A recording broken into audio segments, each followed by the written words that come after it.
नमस्कार दोस्तों, आज फिर आपका स्वागत है हमारे यूट्यूब चैनल मोरल स्टोरी पर। दोस्तों, यह कहानी है जो अमित की है, जो कि बिहार के एक छोटे से शहर से अपनी पढ़ाई पूरी करके दिल्ली नौकरी की तलाश में आया था। अमित की उम्र यही कोई 23-24 साल रही होगी। सीधा-साधा अपनी धुन में रहने वाला लड़का, जिसकी आंखों में बड़े-बड़े सपने थे। दिल्ली जैसे बड़े शहर में अकेले रहना, और वह भी कम बजट में, कोई आसान काम नहीं था। कई दिनों तक भटकने के बाद अमित को साउथ दिल्ली के एक शांत इलाके में एक मकान मिला। मकान काफ़ी बड़ा और आलीशान था। उस 2 मंजिला मकान की ऊपर वाली मंजिल पर एक कमरा और एक छोटा-सा किचन किराए के लिए खाली था। अमित जब वहाँ मकान देखने गया तो उसकी मुलाकात मकान मालकिन से हो हुई। उसका नाम था रागिनी। रागिनी की जो उम्र थी लगभग 38 साल थी, लेकिन उन्हें देखकर कोई उनकी उम्र का अंदाज़ा नहीं लगा सकता था। वह बेहद खूबसूरत, आलीशान और संस्कारी महिला थी। उसकी आँखों में एक अजीब-सी खामोशी और अकेलापन था। अमित को पता चला कि रागिनी जी के पति एक बहुत बड़े कार एक्सीडेंट में 1 साल पहले देहांत हो चुका था। तब से वह इस बड़े से घर में बिल्कुल अकेली रहती थी। उसका कोई बच्चा भी नहीं था। वक़्त काटने और घर की रखवाली के लिए उन्होंने ऊपर का कमरा किराए पर देने का फैसला किया। लेकिन वह किसी सीधे-साधे इंसान को ही रखना चाहती थी। अमित का सीधापन और उसकी मजबूरी देखकर रागिनी जी ने उसे तुरंत कमरा किराए पर दे दिया। अमित भी बहुत खुश था। दोस्तों, उसे एक अच्छा और शांत ठिकाना मिल गया था। शुरुआती कुछ हफ्तों में अमित और रागिनी जी के बीच में सिर्फ मकान मालिक और किराएदार का रिश्ता था। अमित सुबह जल्दी तैयार होकर अपनी जॉब पर निकल जाता था और देर शाम वापस आता था। जब भी वह आता, रागिनी जी नीचे से अपने आंगन में बैठी किताबें पढ़ती और पौधों को पानी देती नजर आती थी। दोस्तों, अमित हमेशा उन्हें आदर से मैडम कहकर नमस्ते करता और सीधे अपने कमरे में चला जाता। धीरे-धीरे वक्त बीतता गया। एक दिन दिल्ली में भारी बारिश हो रही थी। अमित ऑफिस से भीगता हुआ घर लौटा। जैसे ही उसने गेट खोला, वहाँ ठंड से काँप रहा था। रागिनी जी ने उसे देखा, तुरंत अपने पास बुलाया। उन्होंने कहा, "अमित, इतनी ठंड में भीग कर आए हो, तबीयत खराब हो जाएगी। रुको, मैं तुम्हारे लिए गर्मा-गर्म अदरक वाली चाय बनाती हूँ।"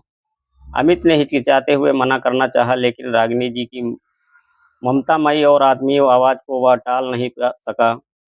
वह नीचे उसके ड्राइंग रूम में बैठ गया। कुछ ही देर में रागिनी जी चाय और पकौड़े लेकर आ गई। उस दिन दोनों के बीच पहली बार खुलकर बात हुई। अमित ने अपने परिवार और अपने गाँव, अपने संघर्षों के बारे में बताया। रागिनी ने बड़े ध्यान से उसकी बातें सुनती रही। दोस्तों, मुस्कुराती रही। उस दिन के बाद दोनों के बीच में दूरी कम होने लगी। वह अक्सर ऐसा होता था, जब वह अमित ऑफिस से आता तो रागिनी जी के उसके लिए कुछ ना कुछ खाने को बनाकर रखती थी। कभी खीर, कभी हलवा, तो कभी कोई सब्जी अच्छी। तो दोस्तों, अमित को भी इस अनजान शहर में एक माँ, एक बड़ी बहन या एक सच्चे दोस्त जैसा एहसास होने लगा था। लेकिन जैसे-जैसे दिन बीत रहे थे, अमित के दिल में रागिनी की जी के लिए एक अलग-सा आकर्षण पैदा होने लगा। 38 साल की उम्र में रागिनी जी की खूबसूरती किसी को भी दीवाना बना सकती थी। उनकी सादगी, उनका बात करने का सलीका और उनका कभी-कभार अमित को देखकर मुस्कुराना, यह सब अमित के युवा दिल की धड़कनें बढ़ा देता था। अमित अक्सर रात को सोते समय रागिनी जी के बारे में सोचने लगा था। हालाँकि वह अंदर ही अंदर खुद को कोसता भी था कि वह अपने मकान मालिक के बारे में ऐसा क्यों सोच रहा है। दोस्तों, मौसम बदल चुका था, सर्दियों की शुरुआत हो चुकी थी। एक दिन शनिवार की रात दिल्ली में काफ़ी सन्नाटा था। अमित अपने कमरे में बैठकर लैपटॉप पर कुछ काम कर रहा था। रात के करीब 11 बज रहे थे। अचानक उसके फ़ोन पर एक मैसेज आया। मैसेज रागिनी जी का था। अमित का दिल ज़ोर से धड़कने लगा। इतनी रात को रागिनी जी ने उसे क्यों बुलाया? उसने तुरंत कपड़े ठीक किए और सीढ़ियों से नीचे उतरा। नीचे वाले हिस्से का दरवाज़ा हल्का-सा खुला हुआ था। अमित ने धीरे से दरवाज़ा ढकेला और अंदर दाखिल हुआ। दोस्तों, अब ड्राइंग रूम में मध्य रोशनी जल रही थी। रागिनी जी सोफे पर बैठी थी। उन्होंने एक खूबसूरत साड़ी पहनी हुई थी, लेकिन उनके चेहरे पर घबराहट और उदासी के मिले-जुले भाव थे। अमित को देखते ही वह खड़ी हो गई। अमित ने पूछा, "जी मैडम, क्या हुआ? सब तो ठीक है ना? आपने इतनी रात को बुलाया?" रागिनी जी ने अमित की तरफ देखा। उसकी आंखों में आंसू तैर रहे थे। वह अमित के करीब आई और उसके शरीर से एक भीनी-भीनी खुशबू आ रही थी, जिससे अमित के होश उड़ा दिए। रागिनी जी ने अमित के दोनों हाथ अपने हाथों में ले लिए।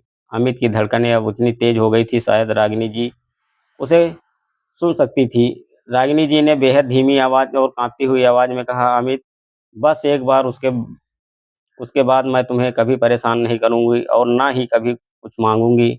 बस एक बार मेरी बात मान लो। अमित सन्न रह गया, उसका दिमाग काम करना बंद कर चुका था। दोस्तों, अमित के मन में कई तरह के ख़्याल आने लगे। क्या रागिनी जी उससे कोई शारीरिक संबंध बनाना चाहती थी? क्या वह भी अमित को पसंद करने लगी थी? अमित का युवा खून उबाले मार रहा था, लेकिन उसके संस्कार उसे रोक रहे थे। वह डर भी रहा था, अंदर ही अंदर एक अजीब-सा रोमांस भी महसूस कर रहा था। अमित ने लड़खड़ाती जुबान से कहा, मैडम आप क्या कह रही हैं? मैं कुछ समझा नहीं, बस एक बार क्या? रागिनी जी ने अमित की आँखों में देखा, वह समझ गई कि अमित क्या सोच रहा है। उसने धीरे से अमित के हाथ छोड़े और अपनी साड़ी के पल्लू से अपने आँसू पोंछे। वह हल्के से मुस्कुराई, लेकिन उस मुस्कुराहट में गहरा दर्द था। उन्होंने कहा, अमित बैठो, तुम जो सोच रहे हो वैसा कुछ नहीं है। मुझे माफ़ करना अगर मेरे शब्दों से कोई गलतफ़हमी हुई हो तो। असल में आज 26 नवंबर, आज मेरे पति का जन्मदिन है। अमित ने राहत की सांस ली, लेकिन उसका सस्पेंस और बढ़ गया। तो फिर बात क्या है? दोस्तों, रागिनी अलमारी की तरफ गए और वहां से एक पुराना धूल जमा हुआ गिटार निकाल कर, वह गिटार की काफ़ी कीमती लग रहा था, लेकिन उसकी तारें ढीली पड़ चुकी थी। रागिनी जी ने गिटार अमित के सामने रखते हुए कहा, मेरे पति को गिटार बजाने का बहुत शौक था।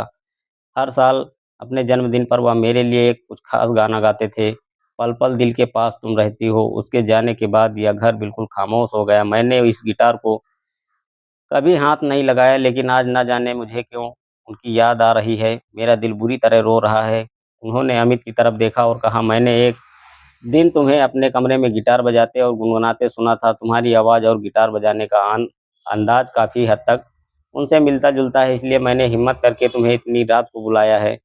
रागिनी की आँखों में जब आँसुओं का सैलाब बह निकला था, उन्होंने हाथ जोड़कर कहा, मैं बस यह चाहती हूँ कि तुम बस एक बार, सिर्फ़ एक बार इस गिटार को उठाकर मेरे पति का वह पसंदीदा गाना मेरे लिए गा दो।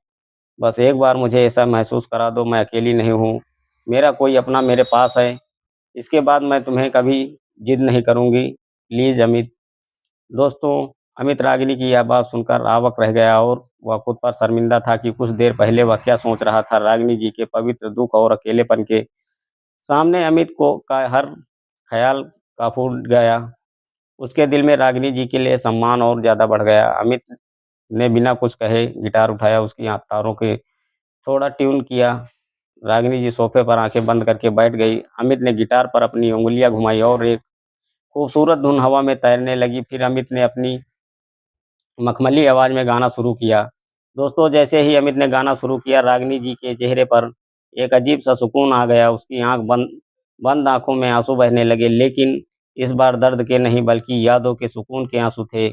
उन्हें ऐसा लगा जैसे उनके पति आस-पास ही कहीं हैं और उन्हें देख रहे हैं।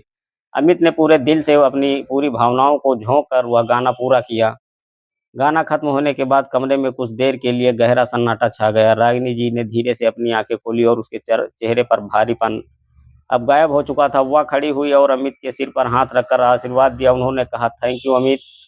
आज तुमने मुझे एक बहुत बड़ी घुटन से आज़ाद कर दिया है। 2 साल से जो रोना मेरे अंदर दबा था, आज वह बाहर निकल गया है। तुमने मेरे जीवन का सबसे खूबसूरत तोहफ़ा दिया है। अमित ने गिटार वापस रखा और मुस्कुराते हुए कहा, मैडम, आपको जब भी अकेलापन महसूस हो, आप मुझे बड़े भाई या बेटे की तरह आवाज़ दे सकती हैं और हमेशा हाज़िर रहूँगा। दोस्तों, रागिनी ने मुस्कुराकर हामी भरी और अमित अमित ने उनसे इजाज़त ली और वापस अपने कमरे की तरफ चल दिया। आज अमित का दिल हल्का था और उसके मन में एक सुकून था कि उसने किसी के टूटते हुए दिल को सँभाला था। उस रात के बाद से मकान मालिक और किराएदार का वह रिश्ता एक बेहद खूबसूरत और पवित्र पारिवारिक रिश्ते में बदल गया। दोस्तों, इस कहानी से आपको क्या सीख मिलती है? यह कहानी हमें यह सिखाती है कि हर चमकती चीज़, हर सस्पेंसिव दिखने वाली परिस्थिति वैसी नहीं होती है, जैसी हम अपनी सोच के हिसाब से मान लेते हैं। इंसानी जज़्बात और अकेलेपन का दर्द शारीरिक आकर्षण से कहीं ज़्यादा गहरा होता है। तो दोस्तों, ये कहानी आप लोगों को कैसी लगी? कमेंट में ज़रूर बताइएगा। मिलते हैं नेक्स्ट वीडियो में, तब तक के लिए जय हिंद।